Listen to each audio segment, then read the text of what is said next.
Corresponde ahora que demos la palabra justamente a uno de los actores de toda esta crisis en torno a la elección de jueces constitucionales, puesto que se trata del candidato que con mejores notas postuló y que menos votos obtuvo. Estoy hablando del doctor Fernando Calle. Muy buenas noches y bienvenido a RPP, señor Calle. Gracias, Fernando. Saludarlo nuevamente. Recordarlo en momentos muy simpáticos con Chema Salcedo en algunas impresiones que vienen a ser materia de lo mismo en cuanto a mi lucha contra la impunidad y el poder oculto. Vamos a hablar sobre esa lucha suya, pero quisiéramos comprender desde su punto de vista qué es lo que sucedió, porque muchos estamos sorprendidos de que una persona como usted, que ha sido ya juez constitucional por una parte y que llega al voto en el Pleno con las mejores notas obtenidas en la comisión seleccionadora, resulte teniendo apenas 6 votos. ¿Cómo interpreta usted lo que pasó en el Congreso? Luego hablamos sobre los poderes ocultos, pero explíquenos su percepción sobre la mecánica parlamentaria que llevó a que usted tenga esta votación sorprendente. Mire, deja una mala impresión, naturalmente, a los ciudadanos, porque si uno tomó una decisión de poner su prestigio, su esfuerzo, la trayectoria, etcétera, como muchos de los distinguidos colegas, fue porque significaba un esfuerzo, y por eso lo apoyé, Fernando, significaba una variante de lo tradicional en que lo que yo he participado, y he sido elegido, invitado, y en fin, las cosas que se conocen. Pero esta era una posibilidad de que cambie lo que había sucedido. No quiero hablar de lo que pudo ser, porque esto debe haberse iniciado, estoy de acuerdo con usted, el primer día de la legislatura. Pero en fin, se llegó a una situación de elaborar un reglamento meritocrático que tiene algunas cosas interesantes. Fíjese usted, por ejemplo, ¿no? Ya no se podía decir, y eso quizás ha sido obstáculo también, yo soy doctor, magíster, me gradué en Castilla-La Mancha, etcétera, etcétera, si no presentaba el grado académico registrado en la SUNEDU, como es lo usual en todo país. Nos está hablando sobre aspectos importantes, pero queremos comprenderlo desde el punto de vista político. Perfecto. Esto ha demostrado, Fernando, esto ha demostrado al final que no quiero pensar, porque daña a los miembros de la comisión, etcétera, de que todo fue un simulacro para terminar en lo mismo. Y cuando usted dice, por ejemplo, mi persona, obviamente se nota en la votación que uno no es parte del acuerdo político, que es lo que había siempre, ¿no? El acuerdo político. Entonces se pasa al acuerdo político, se pide insistencia porque el acuerdo está fallando y definitivamente se da una imagen política que hubiera sido mejor entonces que se ratifique las invitaciones. Pero el acuerdo político, ¿entre quiénes? Ah, bueno, eso es lo que hay que ver. Ahí viene mi interpretación, que se puede ver observando las votaciones, ¿no? Observando, por ejemplo, para mí ha sido novedad las calificaciones de las entrevistas, que tiene un marco subjetivo. Estoy de acuerdo, pero el pueblo ha visto, ¿no? Y yo, por ejemplo, ahí paso al 6º lugar, que no me podría haber pasado al 10, ¿no? Si mi entrevista hubiera sido mala, pésima, no sé, eso lo dirán subjetivamente, no tanto quienes la han observado. Entonces ahí empieza un poquito, presumo, porque recién me entero, y voy a averiguar, porque no he tenido tiempo, de ver qué partidos políticos son los que calificaron en esa forma. Bueno, pero eso es muy fácil de saber, usted debe saberlo incluso, pero lo que importa es sobre todo el voto, porque digamos que los partidos que han votado, cuyos miembros han votado contra su elección, eran partidos que a priori no son hostiles a usted. Los que eran hostiles son los que no participaron en el voto. El Frente Amplio, el Partido Morado y FREPAP. Pero los otros... Es que mire, Fernando, yo creo que esto nos demuestra que esto ya no es tanto hostilidad, ¿no? La comparación puede no ser la correcta, pero no es primera vez que a veces a uno le dicen, Fernando, esto no es personal, ¿no? No quiero agregar que business on business, pero lo que sí vemos es que, por ejemplo, la comisión que ha hecho este esfuerzo se supone que tenía que defender su mérito, o sea, los que estaban en los primeros lugares hasta el último, uno por uno, porque ha sido el esfuerzo de una comisión, se supone 10 meses, ¿no? Y no dejarlos al abandono. Por eso ahí digo yo, el acuerdo político, pero entiendo algo y voy a entrar de fondo, porque usted me dice, ¿por qué cree los votos? Así es, sí. Fernando, definitivamente por mi trayectoria, años que vengo luchando y vengo pidiendo que muchas personas que están vinculadas a poderes económicos, medios, etcétera, deban estar en la prisión por los casos que conocemos, Odebrecht, todos estos casos que son lamentables. Prueba de ello es que hoy no hay ningún preso por corrupción ni por narcotráfico. Pero entonces, ¿cuál de los partidos que votaron contra usted forma parte de este blindaje de la corrupción? Porque los dos partidos más grandes ahí, usted lo sabe mejor que yo, son Acción Popular, APP, pero hay también los otros. Es que usted atribuye a esos partidos la voluntad...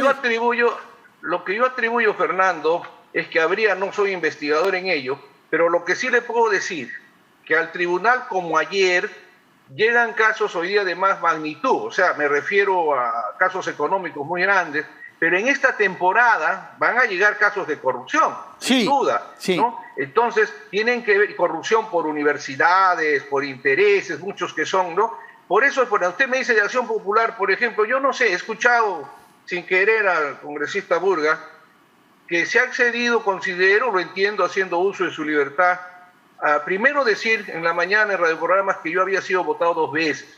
Para empezar, he sido la que corresponde y de ahí he sido sacado. Segundo, decir que él cree, porque el congresista Fernández, lo he escuchado decir, preguntarle a toditos, a un congresista Valdés, creo, decirle que le diga, que le explique, porque nadie le explica por qué no salió el número 1, como usted dice. Si tiene todos los méritos, todo lo que ha pasado, nadie le ha explicado, dice. El congresista Burga sí habló con ligereza, tampoco ha señalado, pero ha dicho que había algunas observaciones. Pero eso me llamó la inquietud de revisar. Y el congresista Burga, o sea, Acción Popular, tendría que ver pues, con Eloy Huarchán en el foco, porque resulta que el 6/11 del 2020, ayer, sale que el congresista Burga tiene varios procesos de estafa y coacción. Esa palabrita la he escuchado estos últimos días, que coaccionan a los candidatos, etcétera.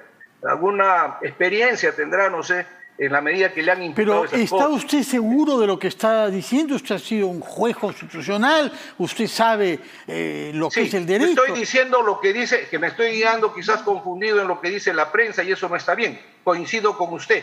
De eso es así. Sobre todo digo, porque ya se ha explicado sobre eso. Es un reproche que usted descubre. No, pero es grave lo que ha dicho usted.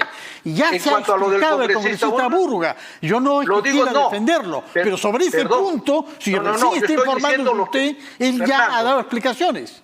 Ya, ok. Yo estoy diciendo lo que dice el foco, dejamos eso ahí, es una versión del foco. Entonces, terminamos en esta parte fundamental. Hay muchos problemas y casos. Y yo puedo asegurar que definitivamente, y lo siente la población, y Fernando, si usted sigue, que indudablemente no soy una pieza buena para estar ahí cuando lleguen todos estos casos. No porque haya anticipado opinión, sino por una larga trayectoria en la cual no he sacado un solo voto, he mantenido una situación a margen de amistades totalmente imparciales. Bueno, y yo creo que eso es lo que debería buscar. Hay muchos que no piensan eso de usted, como usted lo sabe. Y algunos congresistas, justamente lo que sorprende es que han hecho saber que se han enterado después de que el procedimiento estaba lanzado, que hay cuestionamientos por su relación con Cuellos Blancos y que hay registro telefónico que hace pensar que usted ha mantenido conversaciones o que han habido intentos, por lo menos, y eso es el registro, que son de varias decenas de comunicaciones. Esto es una cosa sabida. ¿Por qué no nos habla sobre ese punto? Muchas gracias, porque entonces los congresistas estaríamos igual que lo que yo he hecho, pero en mi caso es un informe de un tercero. De 10 llamadas que ha sacado, o 10 comunicaciones, porque no hay ningún diálogo en el comercio, a la que le darían crédito a algunos congresistas, solo 2 son durante mi mandato.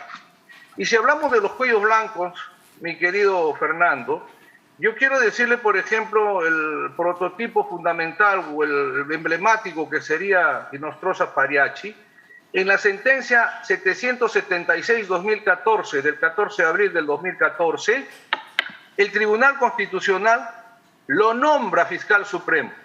Lo nombra fiscal supremo con el voto opositor de Fernando Calle, en el cual sostiene, en una tradición que ustedes a veces me han escuchado, de que nosotros no somos legisladores positivos, sino negativos. Y yo sostengo ahí que el tribunal no es nadie para nombrar, que le corresponde al Consejo Nacional de la Magistratura. Producido un poco de escándalo, después se vuelve a mi voto y es así como se regula. Pero, por ejemplo, tenemos el caso Comunicol. famoso, por darle 2 o 3. Entonces no sé de qué me pueden imputar. En una amistad que le deseo lo mejor a Lucho, que ojalá salga pronto de sus males, pero a pesar de esa relación, y que seguramente no sé por qué delicadeza, a lo mejor no han sacado algunas comunicaciones, yo voté en contra. Aquí está, en el caso 02920-2012, ¿no? Entonces, mire, Fernando, igualmente en el caso tan tradicional que había de Tumán, en el cual había lo que se llama una ley de protección patrimonial, debería preocuparse quienes han votado distinto. Yo he votado permanentemente en contra porque concebía que era inaplicable una ley de la República que protegía en extremo. Si radioprogramas a usted como periodista lo embargaba a Tumán porque le ha hecho un trabajo, con esta ley no podía rematarlo, no podía cobrar. De acuerdo, sí. Por cierto, usted tiene una larga trayectoria, más de 35 años, como abogado, de manera que sin duda hay esos casos, pero sus detractores citan otros votos de usted. No vale la pena entrar en el detalle, no vale. Pero sí ir a su tesis política. Usted sostiene que en el Perú hay un poder oculto que ha garantizado que nadie vaya preso por el caso Odebrecht. ¿Cuál es su visión? Garantizado no, pero hay una demora, ¿no? Sin duda. Hay una demora, todavía no sabemos. Garantizado sería con el resultado de las sentencias. Pero considero, fíjese usted, y cuando me dice de una larga trayectoria y hay otras, perfecto, que saquen todas, pero hay algo importante. De toda negociación que tenga con la tentación de la corrupción hay un beneficio. Yo he venido sosteniendo desde cuando era magistrado, y eso deben saberlo los congresistas porque lo tienen en su seguimiento, son mentes lúcidas al servicio del país, que en todo momento vengo pidiendo, y ahora con mayor razón, que se haga una investigación patrimonial, no solo de mí, Fernando, sino de mi cónyuge, de todos los hijos mayores que uno pueda tener, familiares hasta 4º grado y asesores. Saber cómo llegamos y cómo salimos. Fíjese usted, la Contraloría, por eso llama la atención que digan la Contraloría nos ha revisado.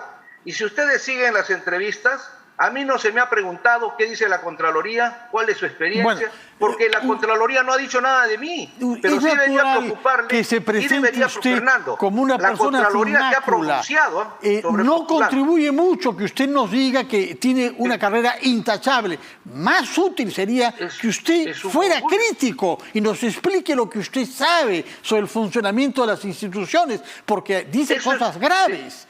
¿En qué consiste este poder oculto? ¿Dónde lo ve usted? ¿Qué evidencias de su acción hay? ¿Qué personalidades están vinculadas a él? Bueno, hablar de eso ya es un tema mayor en cuanto a nombres, etcétera. El poder oculto, si yo le dijese cuál es, ya no sería oculto. Pero sí es oculto en la medida en que su poder se hace sentir, Fernando. Fíjese usted, lo que era el Consejo Nacional de la Magistratura. Las explicaciones las debe solicitar la prensa y quienes investigan. Vamos a poner un ejemplo, ¿ya? Un ejemplo. El señor Inostroza, en el Congreso de la República, luego de la presión de usted, de muchos, supongo yo, de la prensa y de la población, se vuelve a reconsiderar su situación y se le declara, por ejemplo, jefe de una banda criminal. Pero yo no sé, pues con asesores y todos, declaran jefe de una banda criminal solo a uno, ¿no? Eso pasa a la Corte Suprema, los 18 vocales supremos que tienen asesores y ellos, y revisan, y de ahí sale igual Inostroza jefe de una banda, pero él solito. Pasa a la Cancillería.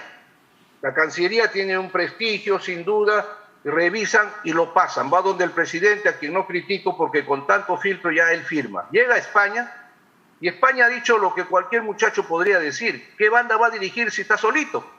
Y anula, pues, esta extradición en cuanto al delito más grave que podría haberlo complicado, que es ser jefe de una banda criminal, ¿no? Si usted va por ahí, tendría que buscar algunas explicaciones. Le pongo otro, por ejemplo, muy sencillo. Lamentablemente no tenemos tiempo, queríamos conocer su versión. Bueno, pero eso le da un índice, Fernando, porque hoy no hay... Yo me hago una pregunta, disculpe con humildad. A ver, brevemente, por favor. No hay un solo preso por corrupción ni por narcotráfico, Fernando. Y se disolvió el Consejo Nacional de la Magistratura y todos están, no diré contentos, pero no hay ninguna reacción. Entonces, ahí viene el porqué yo creo que el problema nuestro es la impunidad más que la corrupción. Bueno, y es donde tenemos que luchar. De acuerdo, muchas gracias por sus explicaciones. Ojalá que hubieran podido ir más allá y revelar funcionamientos y responsabilidades, pero quizás en otra oportunidad. En todo caso, gracias por su presencia en RPP. Vamos a hacer una pausa y retomamos nuestro programa de las 5 de las 7.